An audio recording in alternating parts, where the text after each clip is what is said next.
आप केदारनाथ में देखिए 228 किलो सोने का घोटाला हो गया। तो जब वहाँ पर घोटाला हो गया तो अब आप दिल्ली में केदारनाथ बना लोगे? केदारनाथ धाम केवल केदारनाथ में ही है, उत्तराखंड में ही है। आप किसी भी व्यक्ति के बातों में ना आए। मंदिर समिति पर आरोप लगाना मैं एक राजनीतिक और एक षड्यंत्रिक आरोप के रूप में मानता हूँ। भारतीय संस्कृति का अनुसरण करते हुए ये विवाह किया जा रहा है। ऐसे कार्य को अपना आशीर्वाद देना चाहिए। अवधूतरानंद जी महाराज राखी सावंत की तरह हर हफ्ते कोई न कोई सनसनी फैला देते हैं।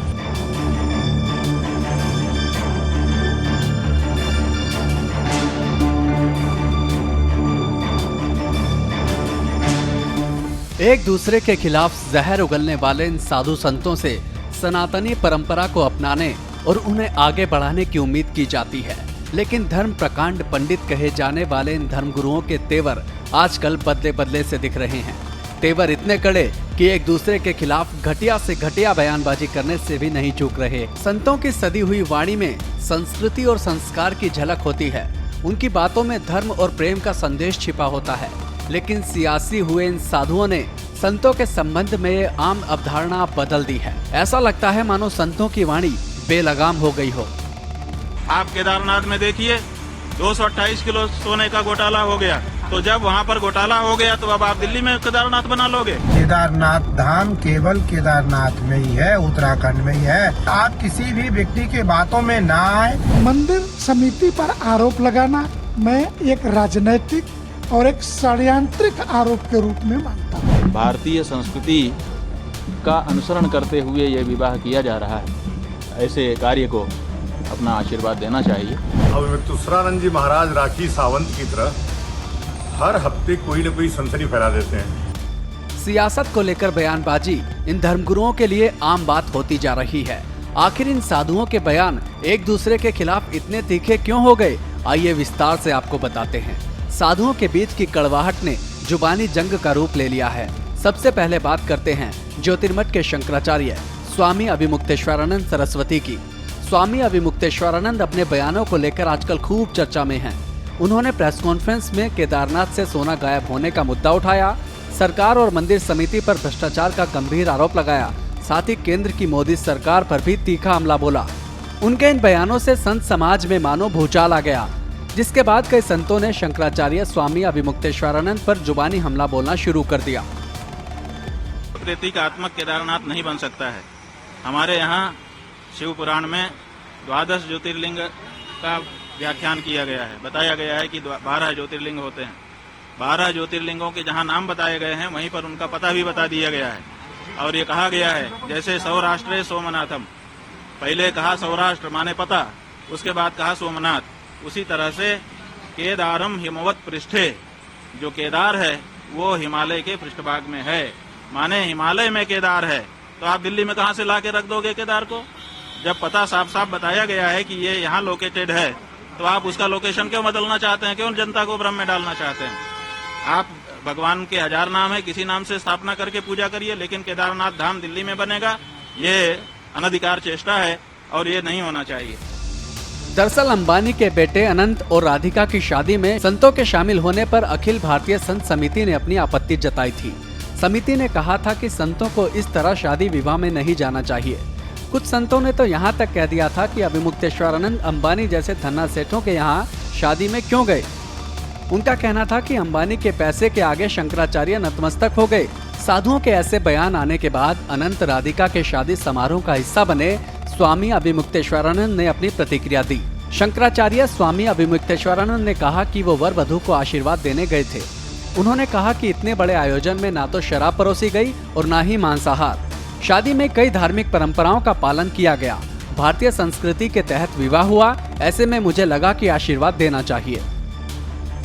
कई कार्यक्रम आयोजित किए जा रहे हैं, लेकिन किसी एक दिन भी एक बोतल शराब नहीं परोसी जा रही। पूरी तरह से इस बारे में दृढ़ता से व्यवस्था बनाई गई है कि शराब किसी भी दिन किसी हालत में परोसी नहीं जाएगी। हजारों व्यंजन बनाए जा रहे हैं अलग अलग मौक़ों पर, लेकिन एक दिन भी कोई भी मांसाहार का व्यंजन उसमें नहीं बनाया जा रहा। इतना ही नहीं, बहुत सारी जो धार्मिक विधियां हैं उनका यथावत अनुपालन किया जा रहा है और आशीर्वाद गोष्ठी में पहले भगवान की पूजा करके उनसे आशीर्वाद लिया जा रहा है, फिर गुरुजनों से आशीर्वाद लिया जा रहा है, फिर श्रेष्ठ पुरुषों से आशीर्वाद लिया जा रहा है। इस तरह से भारतीय संस्कृति का अनुसरण करते हुए ये विवाह किया जा रहा है। तो हम लोगों ने समझा कि ऐसे कार्य को अपना आशीर्वाद देना चाहिए। अपनी इस प्रेस कॉन्फ्रेंस के दौरान स्वामी अभिमुक्तेश्वरानंद ने केदारनाथ से सोना चोरी होने का मुद्दा भी उठाया। उन्होंने आरोप लगाया कि केदारनाथ मंदिर की दीवारों पर लगा 228 किलो सोना गायब हो गया है। ये करीब 150 करोड़ रुपए का घोटाला है, जिसकी जांच होनी चाहिए। इसके अलावा उन्होंने दिल्ली में केदारनाथ के प्रतीकात्मक मंदिर को लेकर भी सवाल खड़े किए। अपने इन्हीं बयानों के बाद स्वामी अभिमुक्तेश्वरानंद संतों के निशाने पर आ गए और संत समाज के बीच जुबानी जंग छिड़ गई। आप केदारनाथ में देखिए 228 किलो सोने का घोटाला हो गया। आप पत्रकार लोग क्यों नहीं उठाते हो? तो जब वहाँ पर घोटाला हो गया तो अब आप दिल्ली में केदारनाथ बना लोगे, वहाँ पर फिर दूसरा घोटाला करोगे। 228 किलो सोना केदारनाथ से गायब कर दिया गया। ये कहाँ का नियम है? क्यों नहीं उठाते हो प्रेस वाले इस बात को?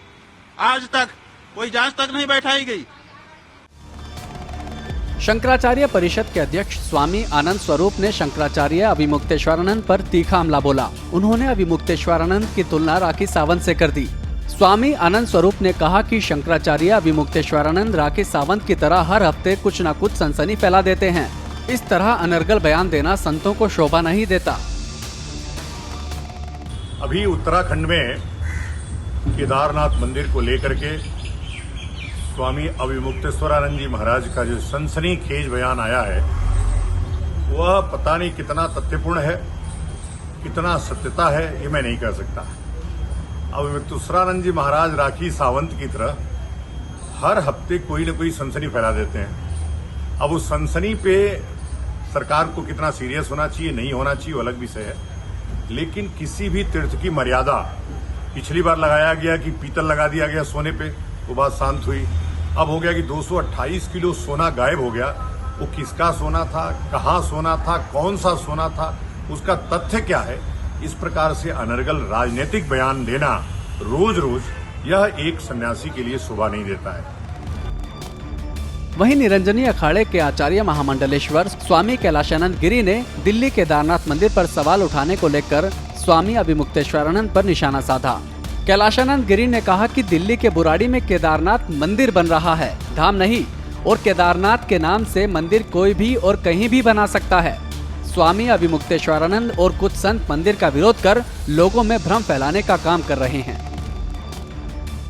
केदारनाथ धाम केवल केदारनाथ में ही है, उत्तराखंड में ही है, और उस केदारनाथ धाम का कोई विकल्प, उसका कोई प्रतिबिंब पूरी दुनिया में कहीं स्थापित नहीं हो सकता। उसकी स्थापना नहीं हो सकती है। वो ज्योतिर्लिंग है, स्वयंभू शिवलिंग है, और हिमालय खंड में, हिमालय की खंड में, हिमालय की श्रृंखला में, हिमालय की भूमि में, हिमालय के चरम स्थान पर केदारनाथ धाम की स्थापना है, और वह स्वयंभू है, उनकी स्थापना नहीं है। मैं यह बात कहना चाहूंगा, वो तो स्वयंभू शिवलिंग है, और वो हम सबों के आराध्य हैं, मेरे आराध्य हैं। इसलिए आप किसी भी व्यक्ति के बातों में ना आए, और किसी भी व्यक्ति के बातों में आकर के अपने सरकार को आप खराब और बदनाम करने का प्रयास न करें। केदारनाथ मंदिर में सोना चोरी होने पर छिड़ी बहस के बीच अखिल भारतीय संत समिति के राष्ट्रीय महासचिव जितेंद्रानंद सरस्वती भी स्वामी अभिमुक्तेश्वरानंद पर निशाना साधते हुए नजर आए। उन्होंने सोना घोटाले के आरोप को राजनीतिक षड्यंत्र करार दिया।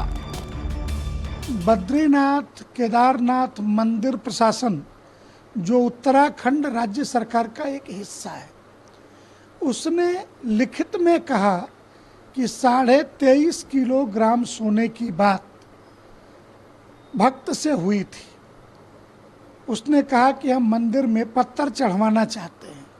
तो जो मंदिरों में पत्थर चढ़ाए जाते हैं, ये संपूर्ण सोने के पत्थर नहीं होते, ऊपरी परत बस सोने की होती है, अंदर पीतल होता है, सोने का पानी होता है। तो संपूर्ण मंदिर में पीतल की परत पर सोना चढ़ाया गया, और यह मंदिर ने नहीं चढ़वाए, न मंदिर ने कार्यपालक की भूमिका निभाई है।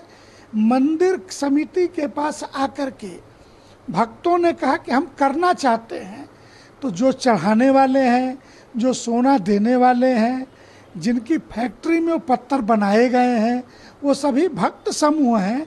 मजदूर भी वही लेके आए थे, सोना भी उन्हीं लोगों ने चढ़ाया। तो यह कहना गलत और मैं मानता हूं कि एक राजनीतिक प्रोपेगेंडा है। तो मंदिर समिति पर आरोप लगाना हम यह मानते हैं सर्वथा गलत है और इस आरोप को मैं एक राजनीतिक और एक षड्यंत्रिक आरोप के रूप में मानता हूं। केदारनाथ सोना घोटाले पर संतों में मतभेद साफ नजर आ रहा है। स्वामी अभिमुक्तेश्वरानंद ने सोना घोटाले का आरोप लगाया तो बड़े बड़े संत मंदिर समिति के बचाव में उतर आए। जुबानी जंग इतनी ज्यादा बढ़ गई कि भाषा की मर्यादा तार तार हो गई। लेकिन किसी साधु ने केदारनाथ मंदिर से सोना चोरी होने के अभिमुक्तेश्वरानंद के आरोपों को समर्थन नहीं दिया। उल्टा अंबानी के बेटे की शादी से होते हुए दिल्ली के केदार मंदिर और चारधाम पर उन्हें घेरना शुरू कर दिया। सच और झूठ तो जांच का विषय है, लेकिन जिस तरह से संत समाज एक दूसरे के प्रति आक्रामक अंदाज में जुबानी हमला बोल रहा है, उससे संत समाज की मर्यादा जरूर तार तार हो गई है। वाद विवाद के बीच संतों से तो इस तरह की भाषा की अपेक्षा नहीं की जानी चाहिए, क्योंकि अगर संत ही भाषा की गरिमा नहीं रखेंगे तो समाज पर इसका क्या असर होगा।